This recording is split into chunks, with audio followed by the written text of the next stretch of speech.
আমি তো একদম রেডি হয়ে গেছি যাওয়ার জন্য অ্যান্ড লেটস স্টার্ট। এটা হচ্ছে আমাদের বাস। আজকে ভোর ভোর উঠে আমরা যাচ্ছি পিকনিক করতে। আমার সিটটা হয়েছিল স্লিপার কোচে, আর প্রথম থেকেই আমার ইচ্ছা ছিল যে আমি যেন স্লিপার কোচেই সিটটা পাই, এবং যাওয়ার পর দেখলাম আমাকে স্লিপার কোচই দেওয়া হয়েছে।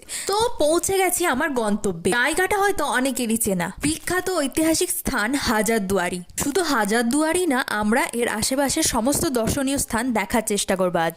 বাজে এখন বেলা 11টা, সবার প্রচন্ড খিদে পেয়ে গেছে, তাই তাড়াতাড়ি খেয়ে নিয়ে চলো এবার ঘুরতে বেরিয়ে পড়া যাক। এখানে তো ঘোড়া মানেই ঐতিহ্যবাহী ঘোড়ার গাড়ি, আর এই গাড়িটা আমাদের ভাড়া করা হয়েছিল। তো চলো ঘোড়া সওয়ারি শুরু করা যাক।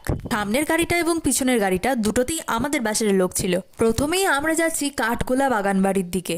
মুখে আমার হাসি থাকলেও ভিতরে প্রচন্ড ভয় করছিল, মনে হচ্ছে এই বুঝি ঘোড়াটা লাথি মারলো। তো টকবক করে ঘোড়া ছুটিয়ে অনেকটা রাস্তা অতিক্রম করে আমরা পৌঁছে গেছি কাঠগোলা বাগান বাড়িতে। ভিতরের ভিডিও আসবে নেক্সট পার্টে।